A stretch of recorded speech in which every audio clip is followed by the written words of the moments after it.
Distinguished guests, ladies and gentlemen, good morning, good afternoon, and good evening, depending where you're tuning in from. My name is Sarah Gebreus. I'm the Director of Operations and Business Development here at the African Child Policy Forum, ACPF. We are very pleased today to welcome you all to the launch of the 6th edition of the African Report on Child Wellbeing, entitled How Friendly Are African Governments Towards Girls?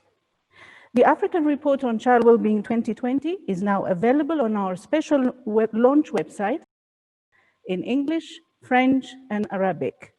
An interesting synthesis report on voices of girls collected from countries in the continent, as well as 31 country briefs, are also available on the website. We invite you to visit the website at the end of this program at www.africanchildforum.report,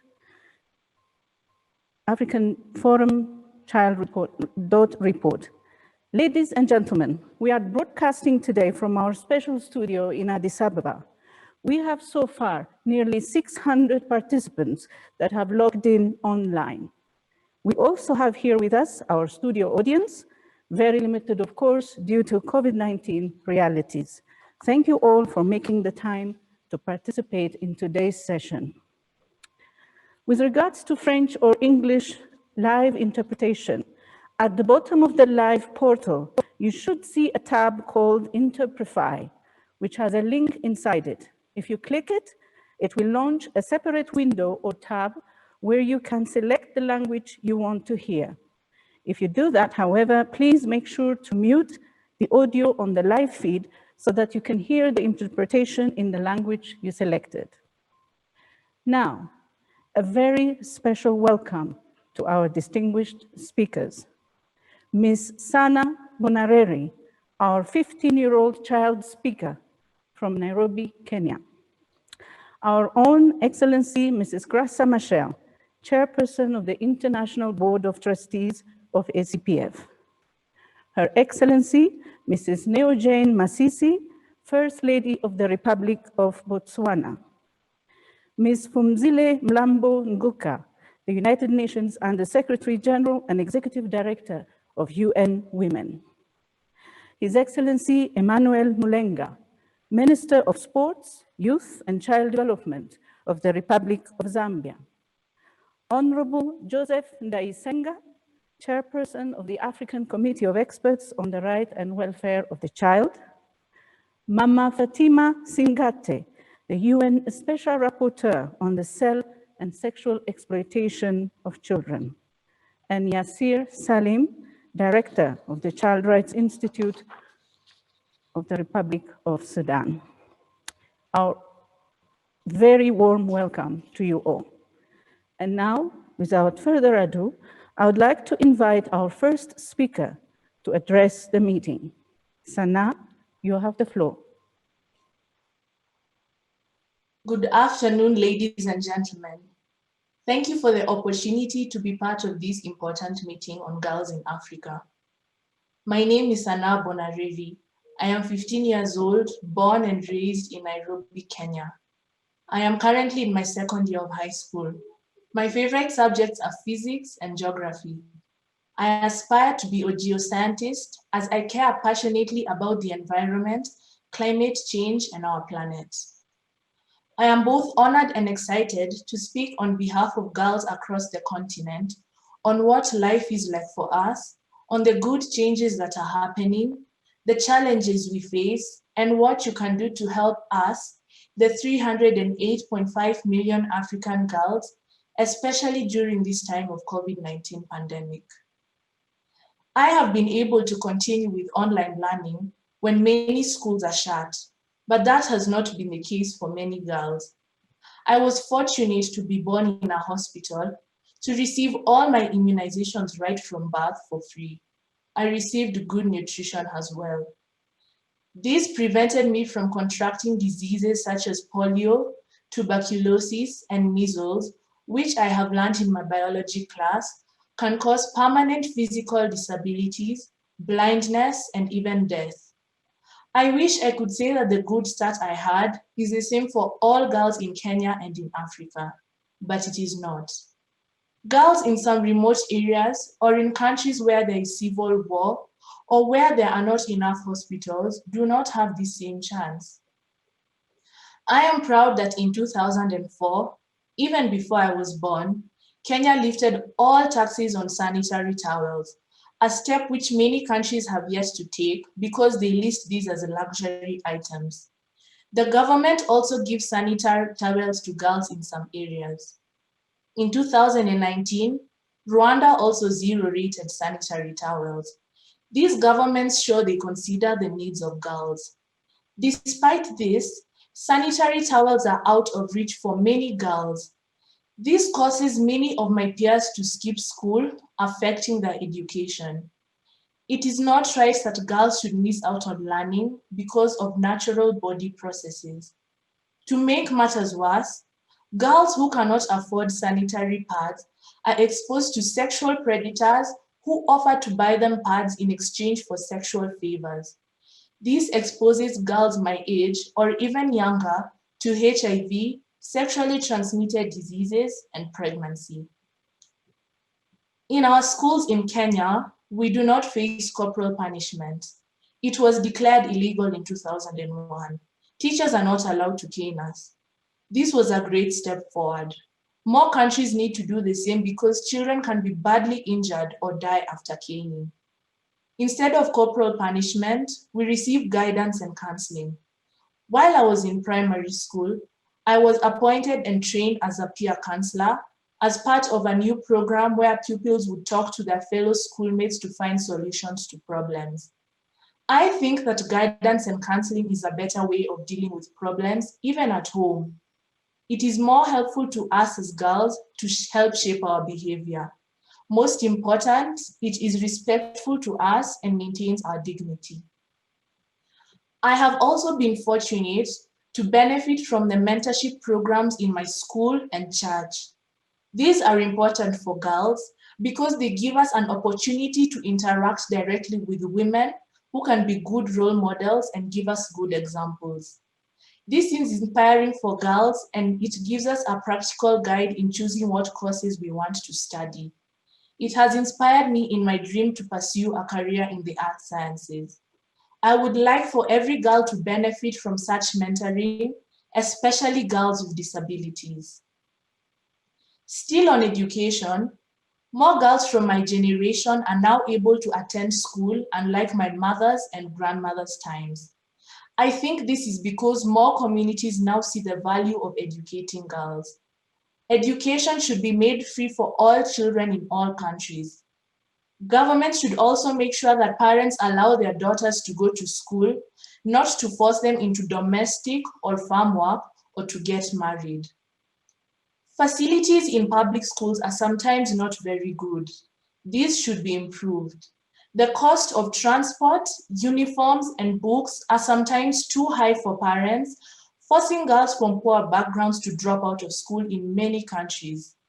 Being a basic need, education should be 100% free and mandatory for all girls from all backgrounds. Governments should also improve water and electricity supply in rural areas so that girls are not walking great distances to fetch water or firewood when they should be doing homework and studying. In primary school in social studies, we learn the duties of governments, parents, and the local community. As an African girl, I would like to see parents, religious leaders, and the community stand up more for our rights as girls. Governments should pass laws that protect girls. Such laws should be accompanied with heavy penalties for those who break them. People who carry out crimes such as rape, discrimination of girls with disabilities, outdated cultural practices like child marriage and female genital mutilation should be punished heavily by the courts of law. When my grandmother Shosho was my age, people would often ask my great-grandfather, her father, why he was bothering to educate her and her younger sister. Why did he not just educate his 6 sons? Because after all, the daughters would get married. My great-grandfather was determined that Shosho and her sister would both complete their education, just like his sons. My grandmother became a school teacher, affecting the lives of thousands of boys and girls, and ensuring that my mother also had a good start in life. It is thanks to my great-grandfather that I am present here today. This is to say that we need men who support us. As girls, our fathers must be our champions. I am lucky that my father is my champion. These are only a few of my thoughts. The journey before us is long, and there is much still to be done. I call upon you all to support girls, to become girl champions in your homes, communities, and countries. Asante sana. Thank you.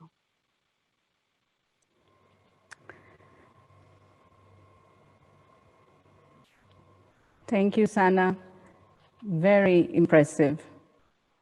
You know, nearly 600 very important people have just listened to you today in just the 8 minutes that you talked into.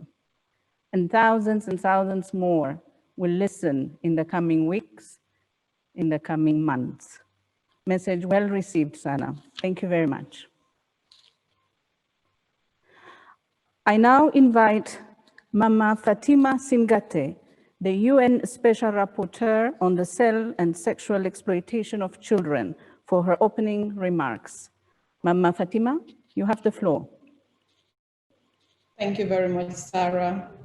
Good morning, good afternoon to you all.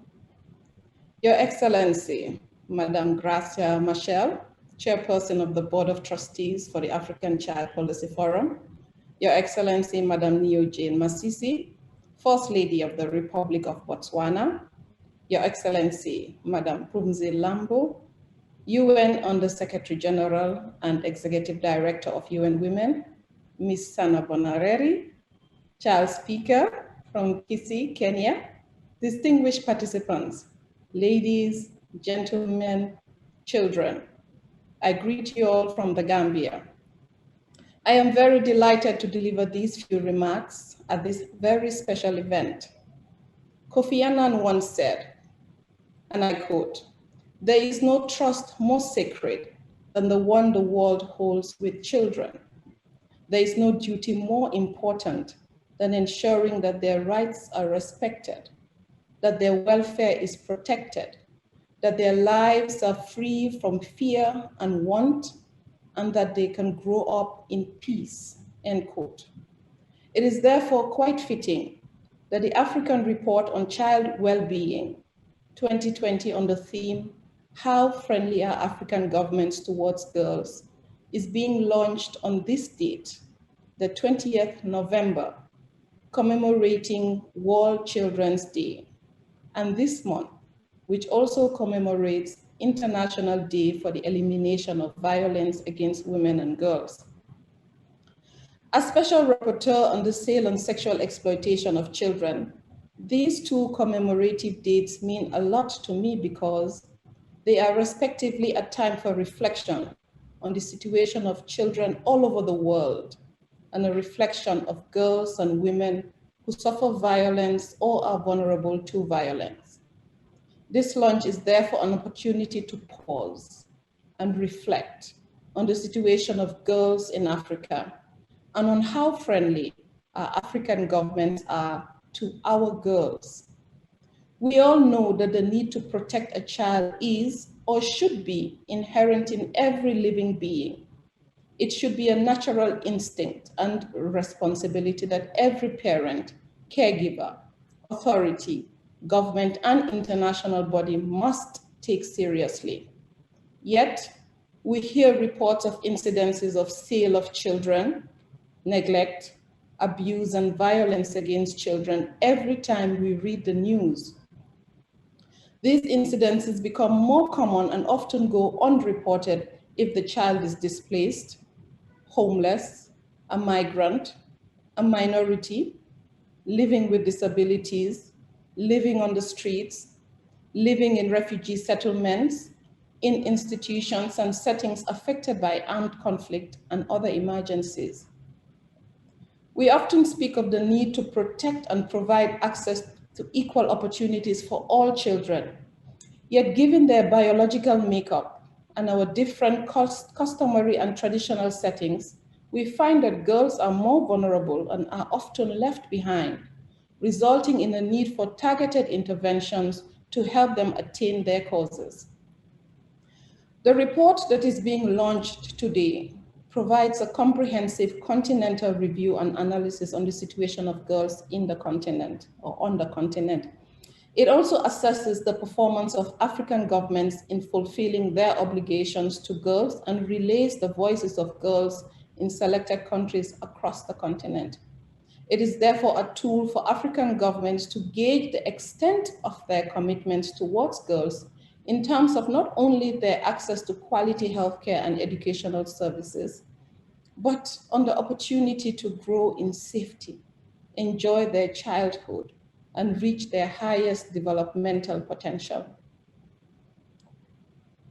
My mandate as Special Rapporteur is dedicated to the protection of children from sale and sexual exploitation, including child prostitution, child pornography, and other child abuse materials. It is the only mandate of the UN Special Procedure System with an exclusive focus on children. My work involves monitoring of human rights situation of children as it relates to the mandate, and it is usually done through country visits, sending out communications to countries based on reports or complaints received, writing thematic reports, and conducting awareness raising and advocacy to promote and protect the human rights of children. One of the many tools used towards combating sexual exploitation of children is data. The hidden nature of these crimes, however, makes data quite difficult to acquire. It is therefore highly commendable that the African Child Policy Forum, through its Child Wellbeing reports, is able to provide data that we can all rely on to make targeted interventions. The figures are, however, alarming for a continent that is home to over 300 million girls under the age of 18. If we are all to meet all the 17 Sustainable Development Goals and leave no child behind, we must do better to ensure the overall well-being of girls, especially in protecting them from sexual violence and abuse, child marriage, FGM, sex trafficking, and other forms of abuse. To do so would require joint effort and synergistic action on the part of governments, the civil society, the UN systems, community-based NGOs, and children themselves. Through sustained and consistent political commitment, robust laws and policies, adequate budgetary allocations, and consultation and participation of children in decision-making, a lot more progress can be made in ensuring that the overall and complete well-being of the African girl child is realized. I thank you all for your kind attention. Thank you very much, Mama Fatima, for your address. We appreciate your time and your very important message. Ladies and gentlemen, we have now a video message from a 17-year-old girl from Nigeria, Ms. Olamide Khalifat. Let's listen.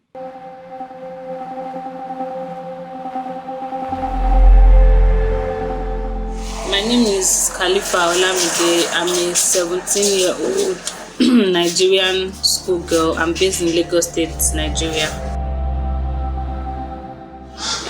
As a schoolgirl, COVID-19 has disrupted my education and also restricted my movement.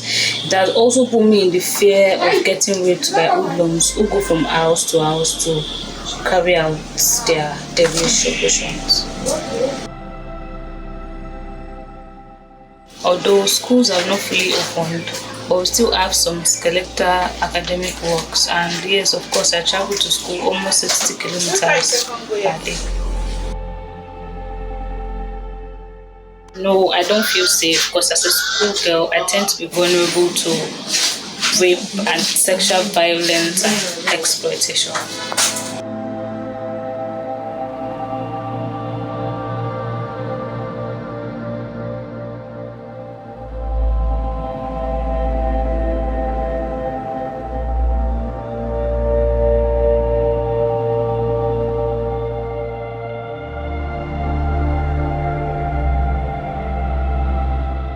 It's now time for the keynote address. It's my pleasure to invite Ms. Phumzile Mlambo Ngoka, the United Nations Under-Secretary General and Executive Director of UN Women. Excellency, you have the floor. Thank you very much. Ma'am Gracia, Excellencies and fellow panelists, young women and girls who are joining this meeting, ladies and gentlemen. It's a pleasure to participate in this very important forum that focuses on the needs of our most precious assets, the girls. It is notable this year that women and girls have risen up to the occasion as we have been battling the pandemic in different corners of the world. We have seen them volunteer and take care of people in their communities, and in many cases, taking responsibilities that are far above them at their tender age. I would like to congratulate the African Child Policy Forum for supporting these girls and for nurturing. The launch of this report is important for amplifying the work that the governments do and must do in order to support the girl children.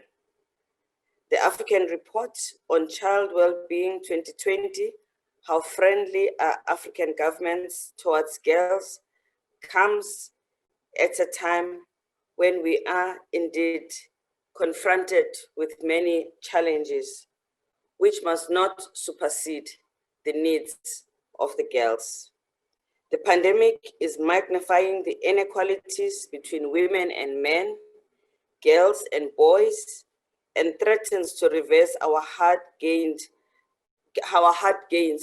towards gender equality, girls' education, and maternal health. Nationwide lockdowns in 194 countries have left 1.6 billion children, approximately 90% of the world's students, out of school at the height of lockdowns. Countless young women are now under threat of child marriage, of becoming pregnant, of being trafficked, and of leaving school all together. And in many cases, this has already happened. In addition, we know that the risk of gender-based violence and harmful practices will soar, and the many gains that we've made in that area may also be reversed. In Africa, our situation for our girls is complex. In many places, girls do not have equal access to basic services like health, employment, and education facilities. Today, Sub-Saharan Africa has one of the highest rates of child marriage. This is not because governments, civil society, communities are not trying. I suppose our best is just still not good enough. In Sub-Saharan Africa, women comprise 56% of new HIV infections amongst individuals 16 years and older. ITU data shows that we have the lowest rates of internet penetration. The African region has the widest digital gender gap in the world, and only 18.6% of women use internet compared with 24.9% of men.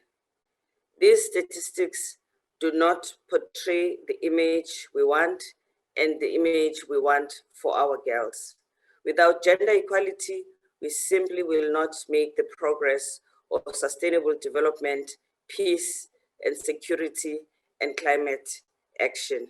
And without the voice and leadership of young people, this fight becomes even more difficult. The fact that Africa has the youngest population gives us hope, but hope is not a strategy. We actually have to make sure that we take the necessary action to turn this hope into tangible interventions. On some of the events where we have engaged with governments, with girls, with communities, it is clear that there is much common purpose, but not enough common action.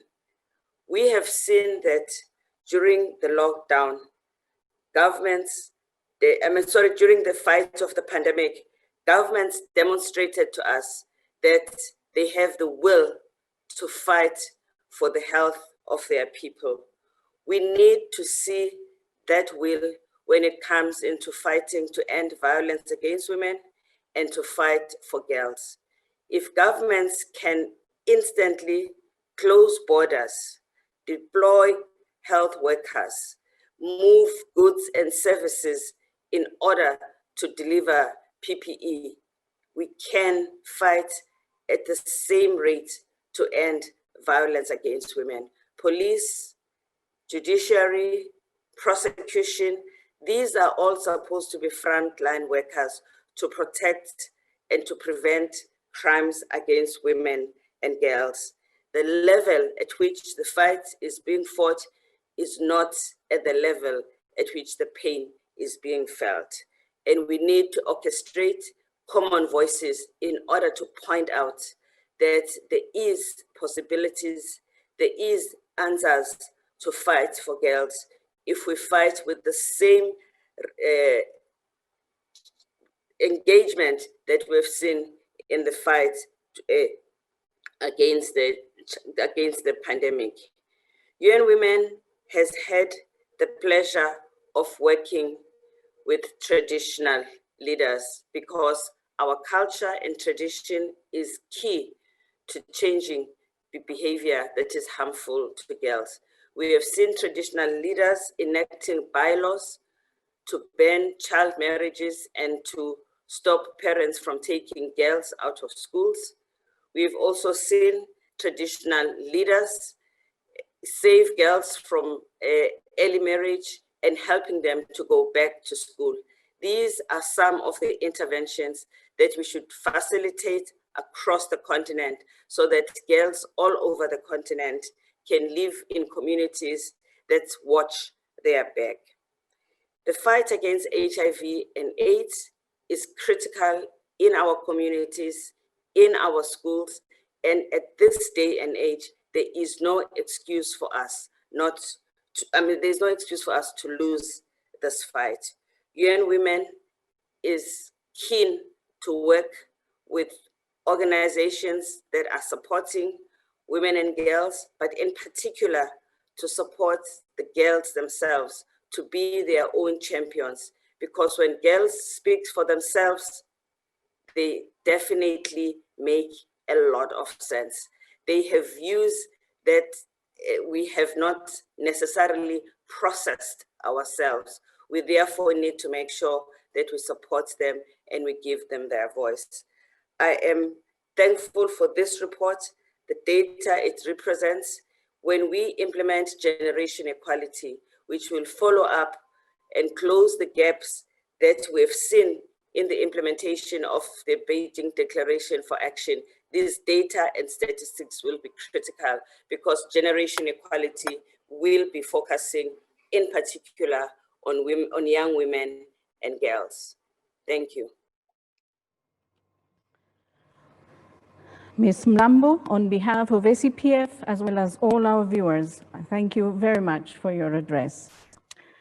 We now go directly to a second video message from a 16-year-old girl from Senegal, Kadidiatou Nyakaso. Let's listen.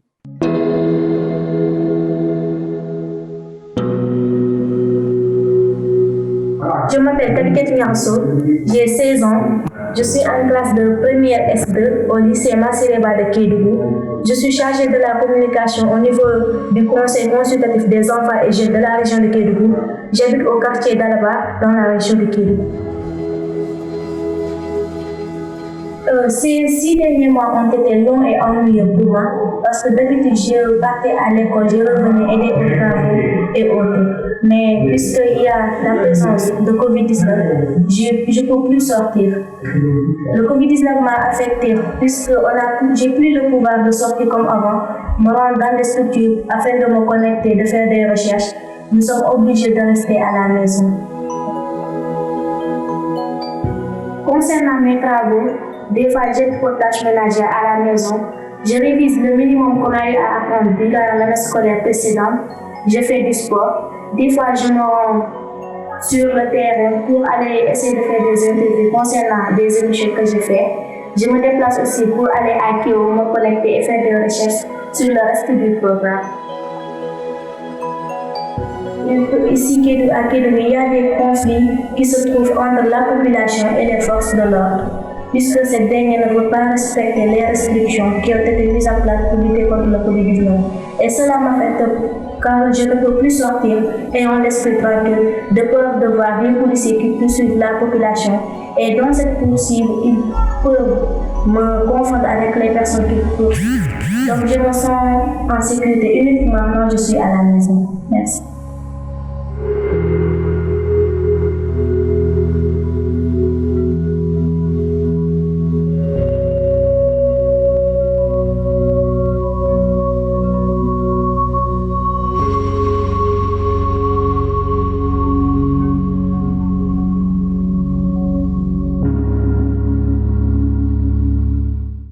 Interesting.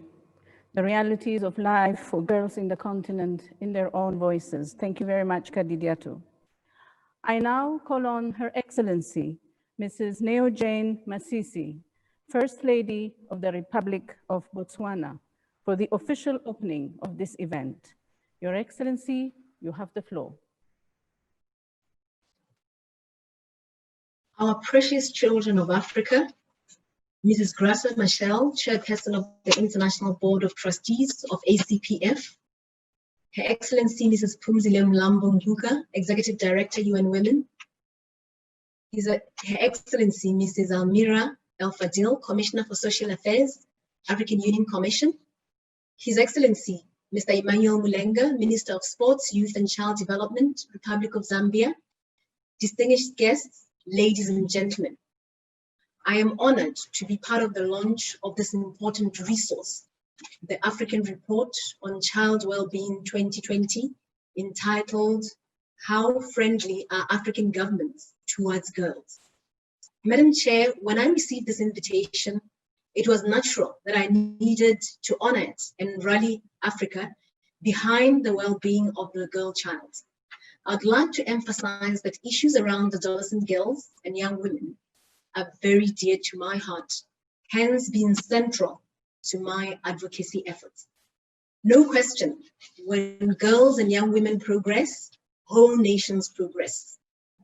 I note with appreciation that the African Report on Child Wellbeing 2020 is intended to monitor the performance of African governments in fulfilling the rights and well-being of children. Allow me to congratulate the African Child Policy Forum for conceiving and championing publication of this insightful report. I trust this report will challenge and motivate African leaders to comprehensively assess action towards child's well-being, both at the national and continental level. I am delighted that this unique report solely focuses on our beautiful African girls, who are the gems of the Africa we want, as espoused in the African Union Agenda 2063. Ladies and gentlemen, the challenges of our children, and specifically girls, are not new to us. These include, among many others, societal norms and attitudes that perpetuate gender inequality. Gender inequalities are embedded in societal norms and attitudes, which influence economic structures by creating disproportionate distribution of resources and power between women and men from an early age. This uneven resource distribution violates their rights by inadvertently subjecting the girl child to fewer opportunities than their male counterparts, hence perpetuating discrimination, marginalization, and inequality. Imbalanced power relations between women and men is the epicenter of gender inequality, which dictates the role of girls with families and communities.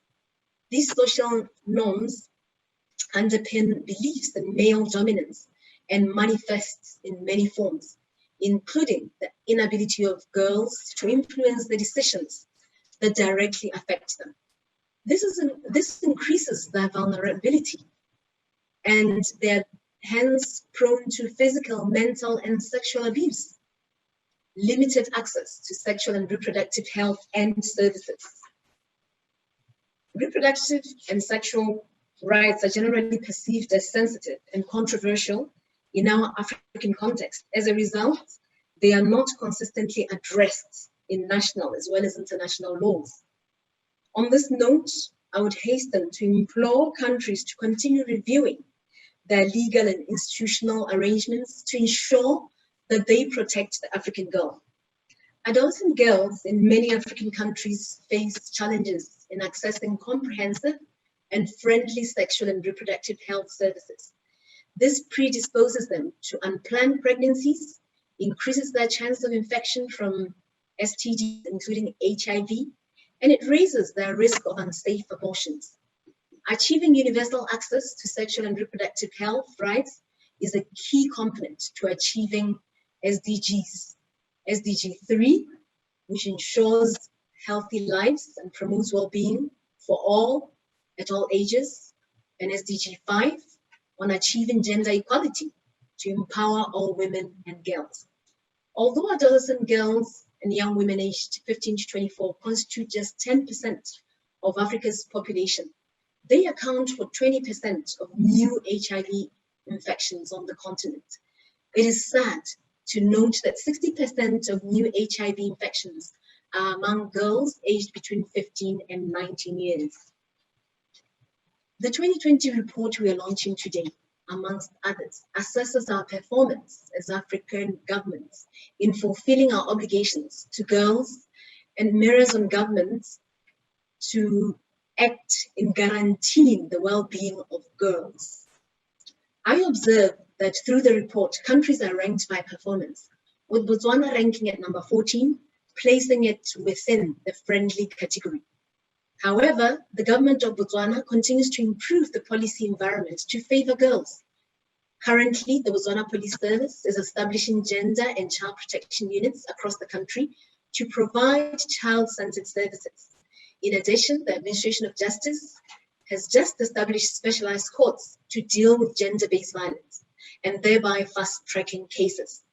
Notwithstanding this, it is my hope that we take these rankings not as a verdict, but rather learning points to change the status quo. I pledge my commitment to share our lessons and challenges with countries across the continent. I therefore urge all leaders to make it a point to reach out and learn from others.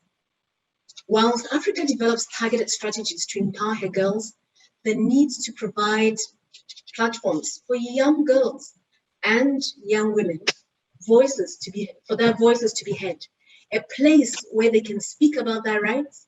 To realize this, Africa needs to make a deliberate decision to empower her women and girls with productive economic resources and education, which are critical for their resilience.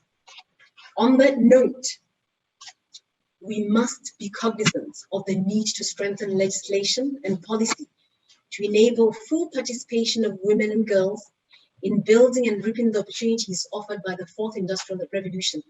We have to be relentless in this undertaking to ensure we bridge the digital divide, so in so doing, leaving no girl behind in the digital transformation agenda. Let us sustain activism and awareness in condemning all forms of sexual exploitation. That is female genital mutilation, child marriage, unequal distribution of property, including land. And on that note, I'd like to share that during September 2020, Botswana amended its laws to allow married women to acquire tribal land together with their husbands for the first time in our history. It is important that the African girl is guaranteed safe passage to adulthood and accorded support to celebrate this transition. It is crucial that Africa consciously keeps girls on top of the agenda of every forum. Above all, Africa must make a deliberate effort to mainstream gender in all development programming, including at national level. We must never forget the boys. Boys should also form part of the programming to support efforts geared at empowerment of girls. As we battle with COVID-19, it is imperative that we continue to draw lessons from previous pandemics that have hit our continent. To this end, Africa must ensure the protection of women and girls, and that it is incorporated in initial planning immediately when an epidemic is declared. The systems must ensure that women and girls are a part of the development and delivery of services during pandemics. At national level, it is imperative that traditional and religious leaders, as well as men and boys, are constantly engaged on issues relating to gender equality, violence against women and girls, and COVID-19 response in order to break gender stereotypes. As we do this, let us remember our people with disabilities. In promoting safe spaces for them as well, we must ensure that they're provided opportunities where their voices are heard and their programs adequately funded. They too are treasures in their own unique ways. Africa needs to continue strengthening efforts in building girls' resilience to adapt to COVID-19, current and future shocks.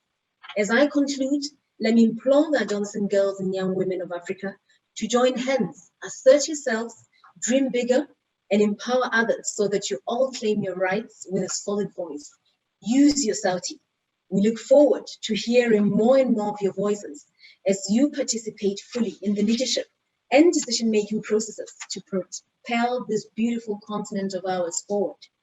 Once again, let me congratulate the African Child Policy Forum and Africa as a whole for achieving this great milestone at the significant launch of the African Report on Child Wellbeing, entitled How Friendly Are African Governments Towards Girls. I thank you. Your Excellency, Mrs. Neo-Jane Masisi, on behalf of ACPF and all our viewers, thank you very much for your inspiring address. Now, ladies and gentlemen, it's time for our panel discussion, where the much anticipated African Report on Child Wellbeing 2020 will be presented. And it is my pleasure to introduce to you our two presenters. Dr. Joanne Nyanyuki, Executive Director of ACPF, will present the key findings and messages from the report.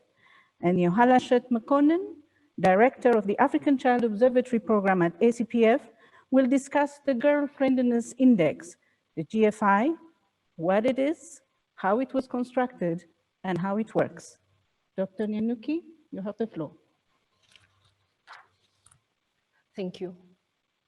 Her Excellency, Mrs. Gracia Machel, Her Excellency, Mrs. Neo-Jane Masisi, Mama Fatima Singhate, Ms. Fumzile Mlampunguka, Ms. Sanabonareri, His Excellency Mr. Emmanuel Mulenga from the Republic of Zambia, and His Excellency Mr. Joseph Dayisinge, our esteemed guests, ladies and gentlemen, good afternoon.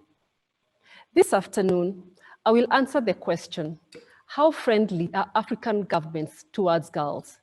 By sharing the findings of our report. This report does three things. First, it comprehensively examines the state of girls across the continent. It then measures and ranks the performance of African governments in fulfilling their obligations to girls. And lastly, it amplifies the voices of girls from various countries. The report finds that progress towards girls' well-being has been slow and uneven. that the 308 million girls, 61% of who are under 10 years, experience multiple discrimination and marginalization by social and gender norms, but also by legal and policy gaps. Girls are more excluded from education. Girls with disabilities and those living in conflict areas, in rural areas, or in poor households lag even further behind. This report finds that girls are not learning. They are not acquiring basic skills in school. They face widespread violence, which with COVID-19 has become the shadow pandemic. Most unsettling is that girls' voices remain unheard. In measuring government performance, the report looks at three elements: how effectively girls are protected, how well girls are provided for, and three, how committed African governments are to girls' participation. I will start with protection. We found that protection is not satisfactory. Here is why. There are still many countries without laws that expressly prohibit gender-based violence or harmful practices. Others do not have laws that guarantee equal inheritance rights among girls and boys. Half the countries have no prohibition of corporal punishment in school nor at home. There are weak protection mechanisms, resulting in high prevalence of female genital mutilation with an alarming continental average prevalence of 44%, of child marriage at 31%, and of child labor at 23%, average African prevalence. These legal gaps leave girls open to physical, sexual violence, and exploitation. We found a disturbingly high percentage of young women aged between 18 to 24 whose first sexual experience was forced or coerced. The figures ranged from 41% in Zimbabwe, 29% in Rwanda, and 26% in Nigeria. Moving to the second element of measuring performance, how well are governments providing for their girls? We looked at the education system and found this to be highly inequitable. At pre-primary stage, the stage of early childhood development, girls are deprived of this critical foundation of learning, especially in rural areas. Access is as low as 1% in Chad, but as high as 80% in Mauritius and Seychelles. But all in all, there is marked gender difference to the disadvantage of girls. Coming to secondary education, again, girls are disadvantaged. In 7 countries, enrollment rate for girls is less than 20%, and this is compounded by high dropout rates. Of importance to all girls, but especially to adolescent girls, are the inadequate hygiene and sanitation facilities in schools. While most schools do not have basic hygiene services, students in rural areas are the most deprived. There is wide variation between countries, from 100% provision of sanitation facilities in Seychelles to 50% in Liberia and 6% in Ethiopia. Coming to budgeting. Budgeting is an essential driver of service provision. The report looks at how much governments are spending on sectors and programs that benefit girls. It finds that budgetary allocations fall short. They are significantly below targets that African governments have voluntarily committed to. To share some details on this, the Africa-wide mean expenditure on education is only at 4% of GDP, nowhere near the Dakar Education for All target of 10%. The same applies in health, where the average African health expenditure is 6% of GDP, again far from the 15% commitment in the Abuja Declaration. The expenditure in social protection is just as discouraging, at a mere 4.2% of GDP. Overall, the average expenditure for Africa in all sectors has stagnated for years. The third element we have used in measuring government performance is the commitment to girls' rights to participation. The report finds that this is not the dominant practice in Africa. Children's participation is only enshrined in the constitutions or national laws of 31 countries, just about half of the African countries. Girls' participation is further hindered by unfavorable attitudes, social and gender norms. I will now come to the ranking, the most exciting part of this report.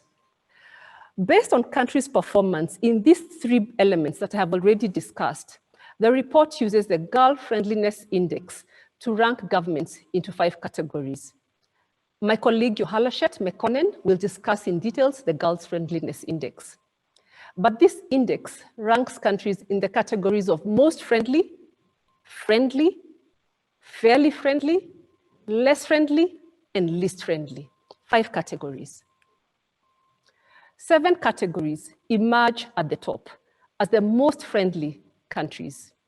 These are Mauritius, which is top of the table, followed by Tunisia, South Africa, Seychelles, Algeria, Cape Verde, and Namibia. Our analysis identified 3 common threads among these 7 top performers. I will highlight the 3 things they have in common. 1, they put in place girl-sensitive laws and policies. Secondly, they have allocated reasonably sufficient budgets for programs and sectors that benefit girls.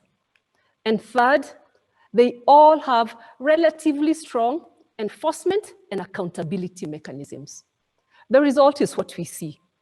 They are at the top of the ranking. They have been effective in promoting the well-being of girls in both protection and in access to services.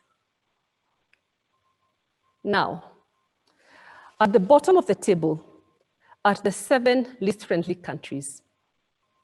These poorly performing countries are, from the bottom, South Sudan, Chad, Eritrea, the Democratic Republic of Congo, DRC, Niger, Central African Republic, and Comoros.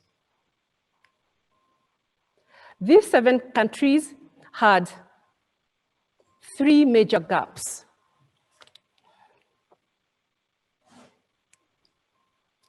One, they failed to put in place gender-sensitive laws and policies. All of them have low investment in sectors and programs that would benefit girls. And 3, they have extremely weak enforcement mechanisms and accountability systems. The result, again, is what we see.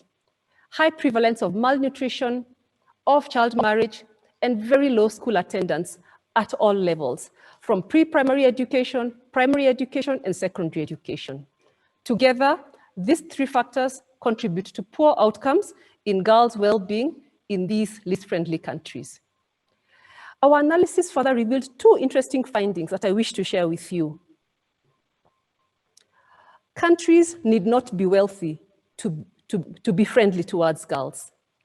And while financial resources are important inputs in realizing the rights and well-being of girls, income is not the only ingredient that makes governments girl-friendly. We found low-income countries that have scored relatively highly, and conversely, wealthier countries that performed much worse. The second interesting finding is that girl-friendliness is a function of good governance. The index shows us that improving governance also improves friendliness towards girls. There is a direct correlation between these 2 elements. It is about using available resources efficiently and creating an environment of equality and empowerment. A quick mention of countries in the middle categories. We have 8 friendly countries, which are in the second category, 14 fairly friendly ones in the third category, and 16 less friendly ones. I will not go into the details. However, I wish to mention that there are 3 countries which are excluded from our analysis due to insufficient data. That alone is alarming. These are Somalia, Libya, and Sahrawi. The report highlights 5 priority areas for governments to pay attention to and to act on. These are developing girl-friendly laws and repealing discriminatory provisions in both their national laws, constitutions, and international conventions. The second area is the importance of increasing investment in girls by giving greater budget priority to sectors that benefit girls. We have identified these primarily as 5 sectors: education at all levels, health and nutrition, mental health, comprehensive social protection, and protection from violence in all settings.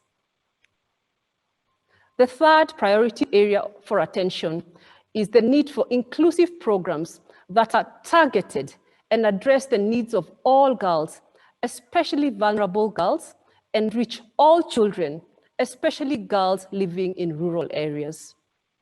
The fourth focus area is the importance of promotion of girls' participation. And lastly, the need to invest in data on children, data that is gender desegregated.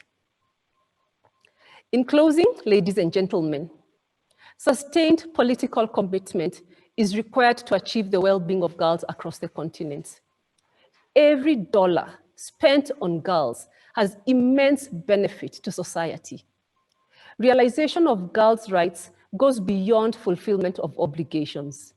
African governments should do more to invest in girls to enhance good governance and accountability. Allow me, ladies and gentlemen, to conclude by extending our sincere gratitude to our partners, to Plan International, to CEDA, Sweden, University of Bristol, UK Research and Innovation, and the experts in our roundtable, without whose support, technically and in other ways, this report would not have been possible. I thank you all for your attention.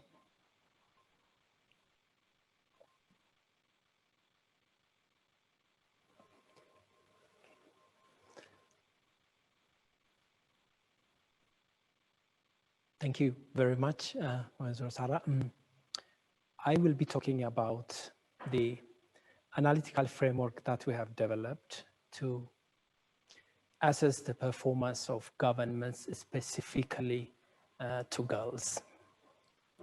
This girl-friendliness index, which for coziness we called as the girl-friendliness index, is a very serious statistical exercise, which objectively assesses the extent to which our governments are living up to their commitment. Let me begin by saying this. Girls are not only discriminated in laws and policies. You see it in statistical exercises, methodology developments, and across various levels. So the African Child Policy Forum developed this framework to really fill this gap. Imagine 30 years after the Convention on the Rights of the Child and 30 years after the African Charter and the welfare of the child, we don't have any meaningful framework that we can use to measure or assess the commitment of governments specifically to girls. So why we developed the African Child Policy Forum, the Girl-Friendliness Index, is that we just wanted to fill this gap and concretely measure how governments are really doing in this regard. This framework inherently is a human rights-based framework, which is anchored on the principles and standards of children's rights. It builds on the solid conceptual and methodological foundations of the Child Friendliness Index, but it has also benefited from quite a number of expert reviews and validation processes, including the one that we undertook in March in our experts roundtable meeting. Now, what is this Girl-Friendliness Index and what are its key elements? We have formally defined that The government that is friendly toward girls is one which is making the maximum effort to fulfill its obligations to girls. In effect, what we are measuring in the Girl Friendliness Index is that the effort that African governments are putting in place to fulfill their obligation to girls. But this effort will be reflected in many ways, including laws and policies that they have put in place to protect girls, the amount of resources they have allocated in fulfilling girls' rights, but also in the effort that they have made to enhance girls' involvement in decisions that affect them. Now, the key question is this: what is it that we want governments to do for girls?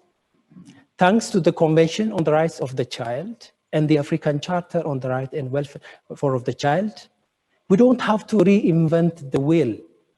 They have already been outlined there and with various articles and provisions.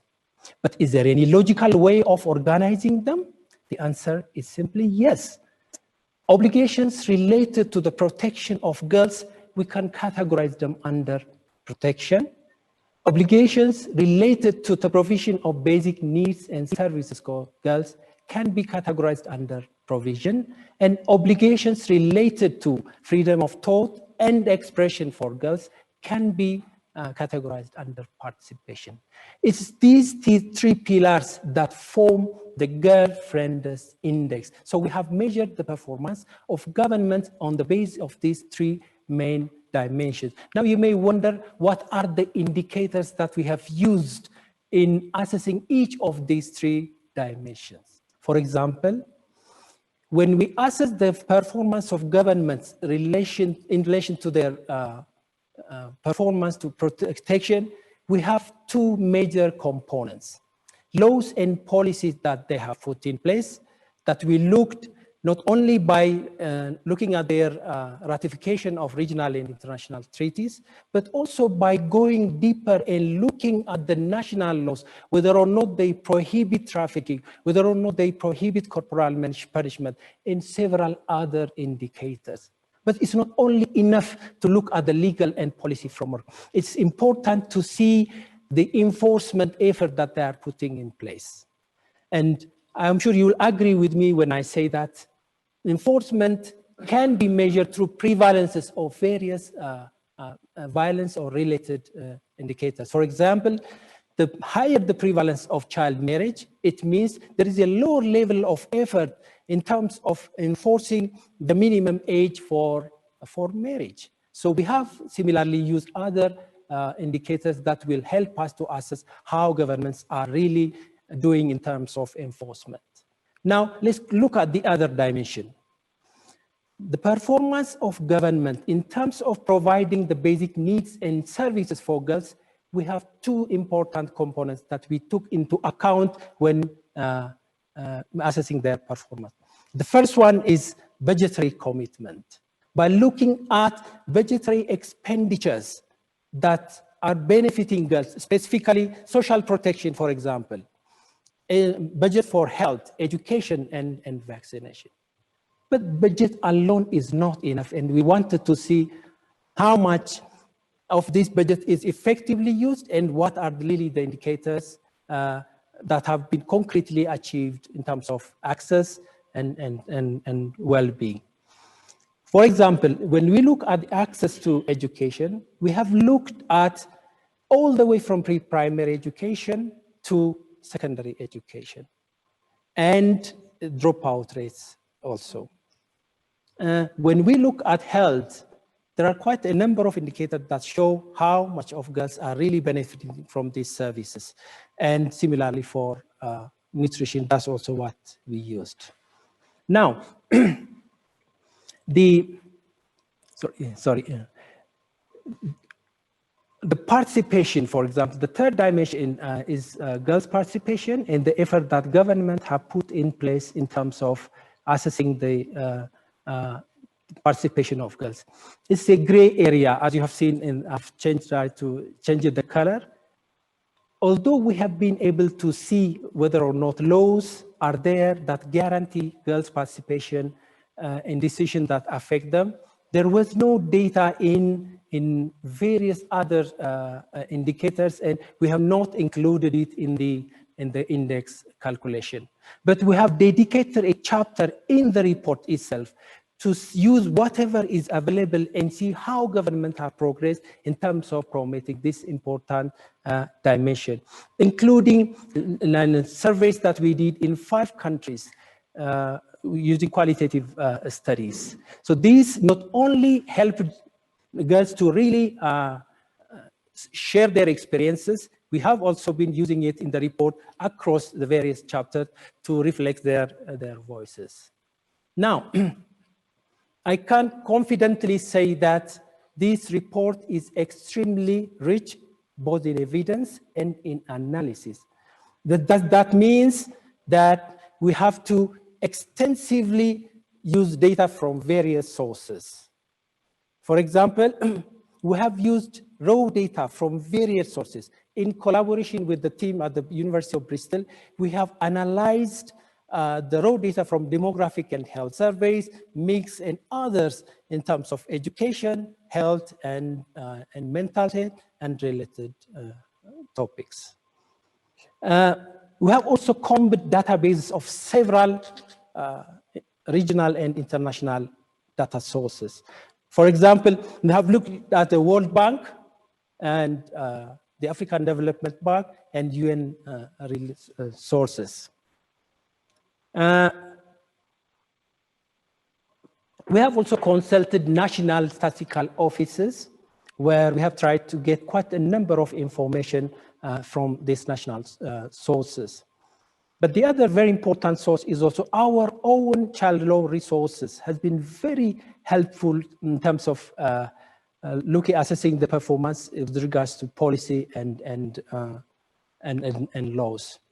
Now, ladies and gentlemen, as you have seen, we have apples and oranges in this list of indicators, and that we had to use appropriate statistical techniques to bring them, to standardize them, to aggregate them, and construct the index. I think it's also important that I mention here that we have used the OECD recommendations and the construction of these kinds of composite index.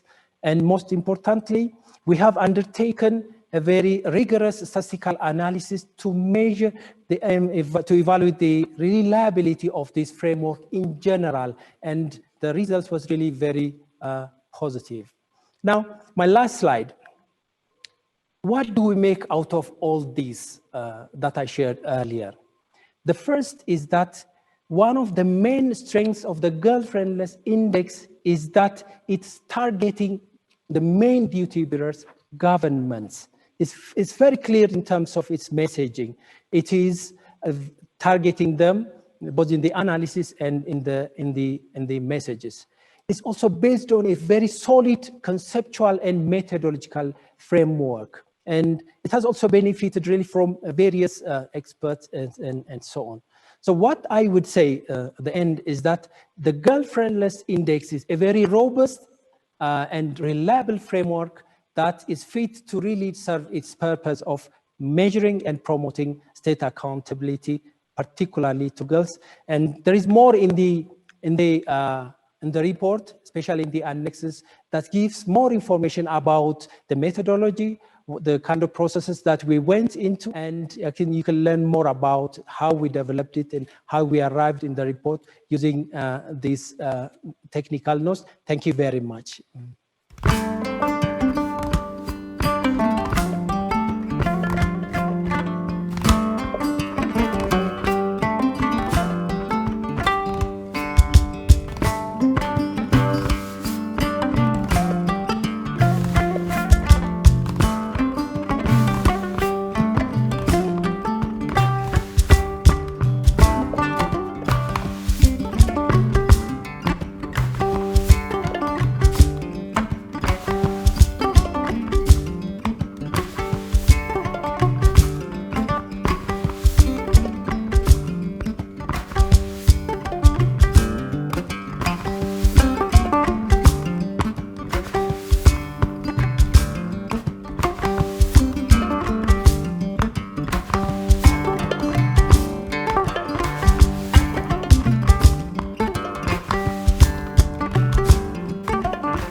Thank you for the infographics video, and thank you to our ACPF presenters. We now have the facts from the report. Next, I will present our distinguished panelists who will reflect on the presentations and on the report. Our first panelist is His Excellency Emmanuel Mulenga, Minister of Sports, Youth and Child Development of the Republic of Zambia. Excellency, again, thank you for your time today, and thank you for being with us. My question to you, sir. One of the findings in the African Report on Child Wellbeing 2020 is that most school environments are unfriendly to girls. Could you share with us what the Zambian government is doing to change this? Okay, I think we should go to the second panelist. Our second panelist is Honorable Joseph Ndaisenga, Chairperson of the African Committee of Experts on the Rights and Welfare of the Child. Honorable Ndaisenga, thank you for being with us today. I will now switch to French for my question to Honorable Ndaisenga. Monsieur le Président, le rapport des CPF indique qu'il existe une différence marquée entre les gouvernements africains en ce qui concerne la réalisation des droits des filles. Qu'est-ce qui explique cette différence et que faire pour améliorer les performances des États africains? Monsieur le Président, vous avez la parole. Merci beaucoup, Madame. Je dois d'abord saluer la présence de l'enfant Sona Bonaneri du Kenya qui représente les autres enfants africains. Excellence, distingués participants, tout protocole observé. Bon après-midi. Avant de répondre à la question, en tant que président du comité africain d'experts sur les droits et le bien-être de l'enfant, et au nom de tous les honorables membres du comité, je voudrais remercier l'organisation African Child Policy Forum pour avoir initié et mené cette étude.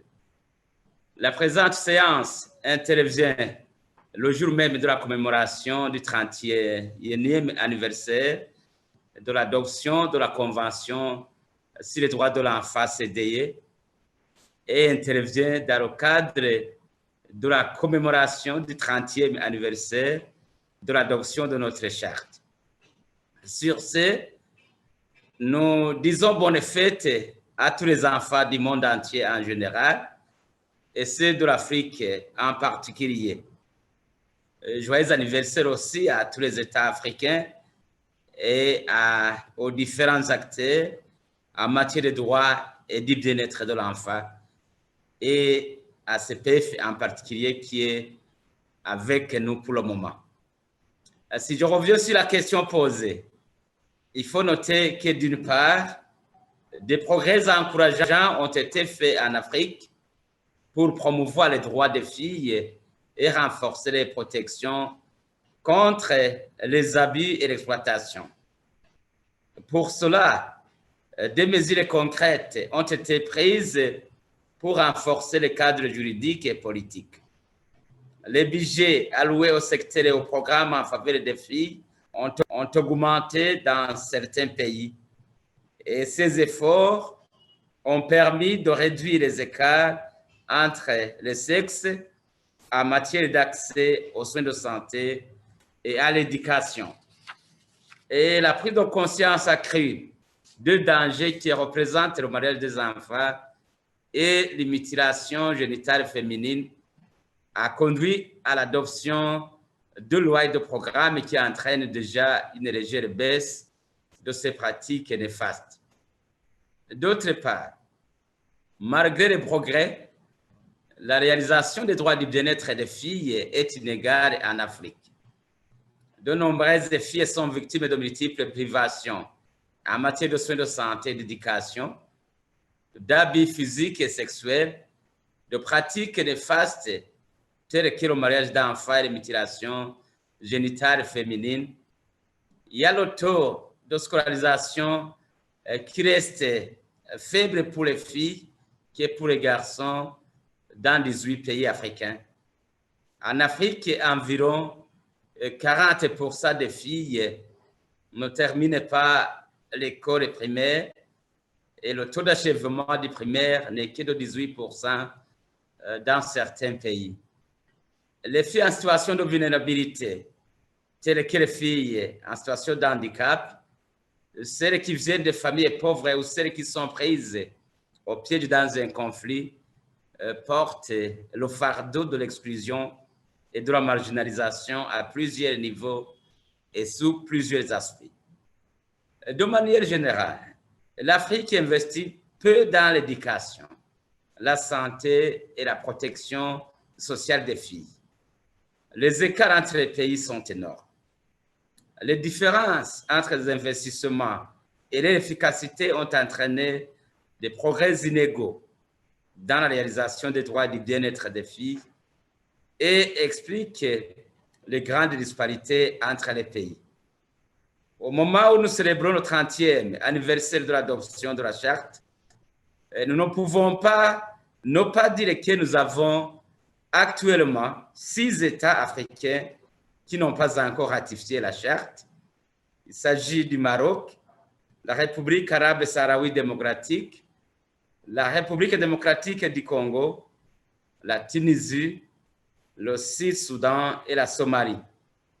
Et parmi les États partis à la charte, nous avons également 4 qui ont émis des réserves. C'est la Botswana, l'Égypte, la Mauritanie et le Soudan. Et pour améliorer les performances, le rapport a indiqué 3 clés de l'amélioration des performances décrites dans le rapport, comme je l'ai déjà mentionné. Et là, nous pouvons dire les éléments suivants. Il faut qu'il y ait des lois et des politiques adaptées aux filles.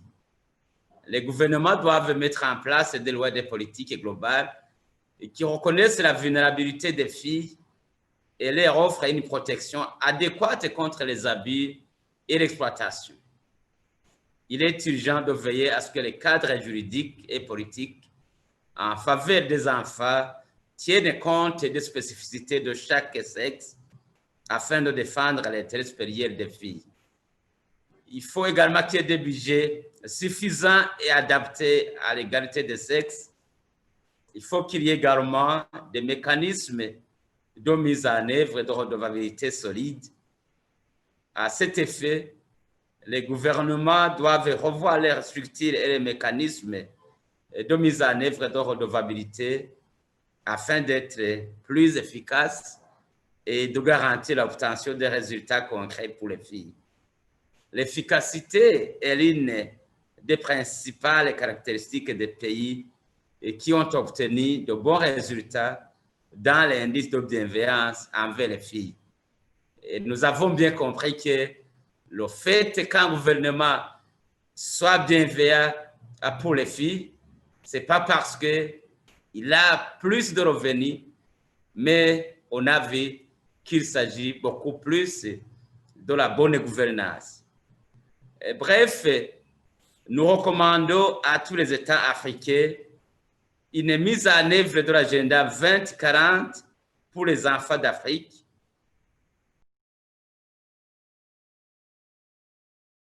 Merci beaucoup pour votre intervention, Monsieur le Président. Ladies and gentlemen, we have just been informed that His Excellency Emmanuel Mulenga, Minister of Sports, Youth and Child Development of the Republic of Zambia, is unable to join us due to exigencies of duty. His Excellency extends his apologies. Our last panelist, ladies and gentlemen, is Mr. Yasir Salim from the Sudan. He is the director of the Child Rights Institute in Khartoum. Mr. Salim, from your experience of working with children in the Sudan, what can be done to address discrimination discrimination against girls? And what do you say is the role of civil society in addressing the systematic discrimination that deprives girls of their rights. Mr. Salim, you have the floor. Okay, thank you very much. First, congratulations for ACPF for this excellent, concrete, scientific rights-based report, which we will use it as an effective tool as advocacy for changing the situation of girls in Africa as a whole, and specifically in Sudan.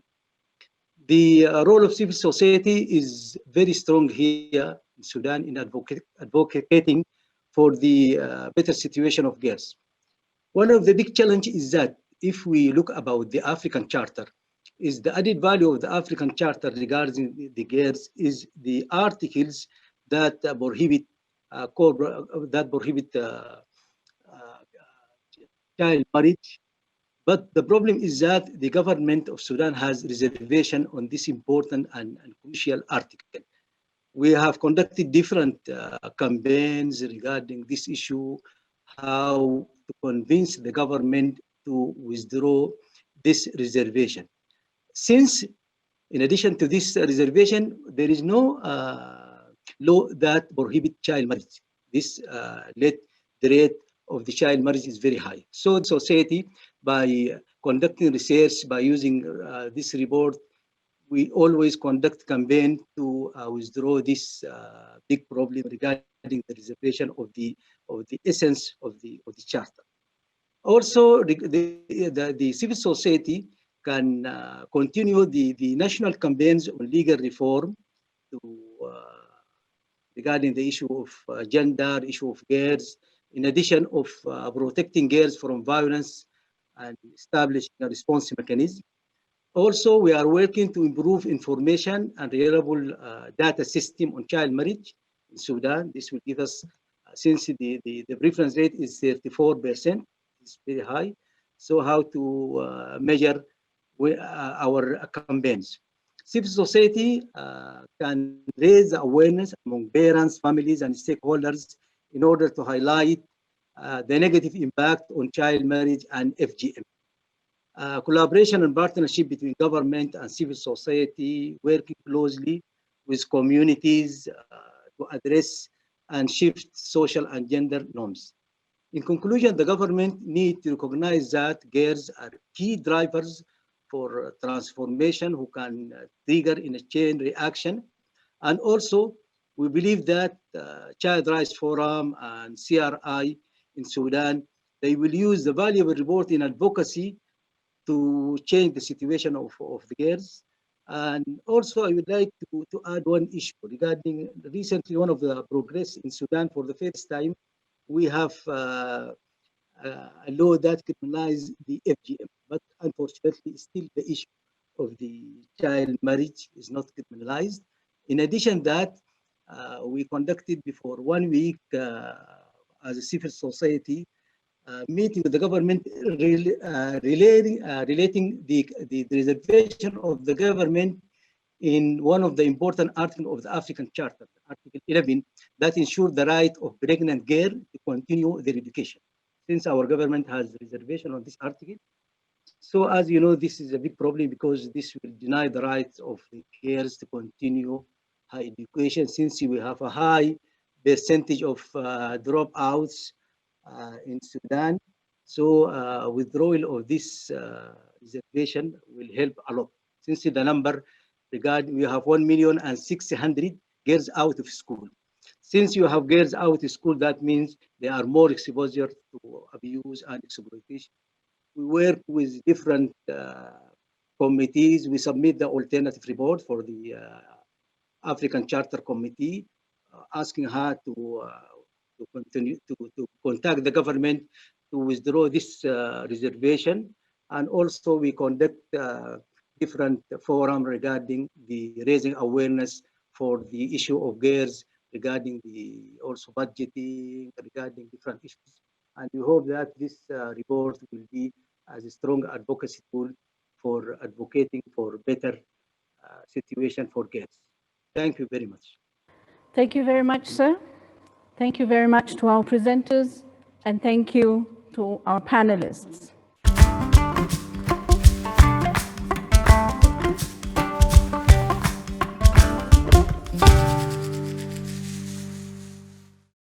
Your Excellency Neo Jane Masisi, the First Lady of the Republic of Botswana, Your Excellency Phumzile Mlambo-Ngcuka, United Nations Under Secretary and Executive Director of UN Women, Your Excellency Minister of Zambia in absentia, Mama Fatima Singate, UN Special Rapporteur of the sale and sexual exploitation of children, Honorable Joseph Ndaisenga, Chairperson, African Committee of Experts on the Rights and Welfare of the Child, and perhaps the most important person in the room, who is Ms. Sana Bonahari from Kenya, who represents all the girls in our event today. Esteemed panelists, Excellencies, ladies and gentlemen, it gives me a great pleasure and honor as chair of the International Board of Trustees of the African Child Policy Forum, and on my own behalf, to thank you very much for your presence and your contributions to this event we consider one of our flagships of activities of ACPF. Today, November 20, is World Children's Day. It is not by coincidence, but rather by design, that this event is being held on this important day.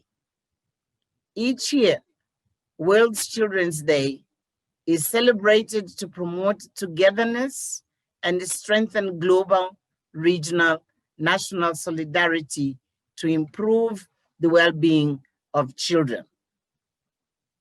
That is what we are doing here today for girls, to join our hands and build alliances to create an Africa where girls are not discriminated, where they equally enjoy their rights, where they thrive and flourish, and that they are active citizens. Excellencies, ladies and gentlemen, today's event is about honoring girls. It was clear from the robust discussion we had that we aim to hear from girls directly and listen to their experiences and aspirations, amplify their voices, understand their challenges, the challenges they face, revisit our approaches, and most importantly, recommit ourselves to taking urgent and concrete actions to improve their lives. This year, as you all know, marks the 25th anniversary of the Beijing Declaration and Platform for Action. In 1995, when the declaration was adopted, governments identified persistent discrimination and violations of the rights of the girl child as one of the 12 critical areas of concern. This year also marks the 30th anniversary of African Charter on the Rights and Welfare of the Child. It is with a deep frustration that I report that a quarter of a century later, as revealed in the African Report of Child Wellbeing 2020, girls are still facing discrimination and violations of their rights, and in some ways, in a manner and to an extent that is unprecedented. As we have heard today, we know COVID has made this landscape even more dire. Indeed, the facts on the ground paint a sobering picture on the situation of girls in Africa. We need to be reminded that efforts being made are simply not enough and commensurate with the myriads of challenges girls are facing, among which I want to highlight 4 issues. 1, harmful practices are still widespread and unyielding.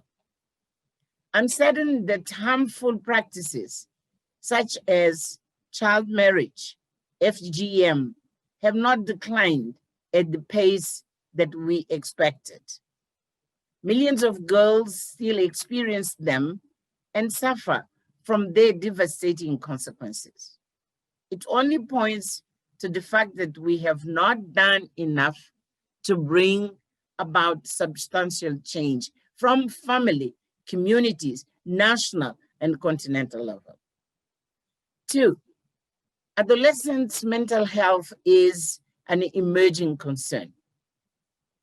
I have sat on a number of webinars and virtual conversations over the past few months where many adolescent girls shared the anxiety and the stresses that are weighing on them amid this COVID pandemic. They are shouldering mental health problems due to a myriad of facts that add to the emotional, physical, and social burdens that they already face. We must do better around providing a platform for adolescent girls to voice their experiences and generating safe spaces to unpack their problems. As adults, we must create this enabling environment and the appropriate support for them to thrive. It calls for urgent action to address mental health issues before this becomes a crisis. 3, our tendency to undervalue the contribution of girls continue to persist. Let's not forget that women and girls have always been and will continue being the bedrock of African societies, then, now, and in the future. We have the tendency to considerably undervalue their contribution. Unless we invest in our girls, we'll not be able to ensure their development, meet the SDGs, and create a just and inclusive society. We must recognize that such investment may take time to bear fruit, but it is a smart and viable way of breaking the vicious cycle of deprivation, poverty, and inequality that we now face as a continent. 4, girls are the most affected during the COVID-19 pandemic. Even in times of pandemic, where one would assume that everyone is at almost equal risk for direct and indirect impact of it, girls disproportionately are affected. In fact, girls are impacted in a manner that completely changes their life course. The growing incidence of physical and sexual violence, child marriage, early pregnancies, over and above the burden they are shouldering in domestic work are testimonies to these realities. Excellencies, distinguished guests, ladies and gentlemen, we need to take a deep breath and reflect on things we have done right and on things we have not done right for children in general and girls in particular. Today, we have had candid discussions about where we have fallen short and what we can do differently. We need to continue to have these courageous conversations and take action. I end with a call. In line with the central message of the report we are just launching, let's join hands to put girls at the heart of our public, political, and economic discourse. Let's do it well so that 10 or 20 years down the line, we would look back and celebrate our successes in advancing equality. Let's strive to change the status quo.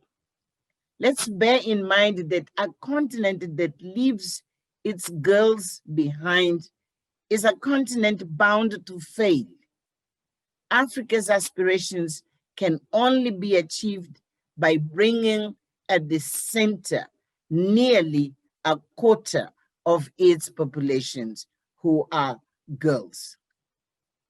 Finally, I would like to thank our speakers as well as our audiences for making the time to take part on the conversation of how we could make Africa a better place and safe place for girls. We will continue this conversation at the different targeted forums at regional and national levels. To our partners, Plan International, Swedish International Development Corporation, SIDA, and University of Bristol, and all those who contributed to the report, I want to say thank you so much. Our thanks also go to our producers, WTV, our interpreters, and the media covering this event. And now it is my pleasure to launch the report on the friendliness of Africa 2020. Lastly, and but not least, I would like to congratulate the new executive director of ACPF, Joanne Nyanyuke, and her stellar team for their commitment and relentless effort to produce and launch this report despite the enormous challenges posed by COVID-19 pandemic. I thank you.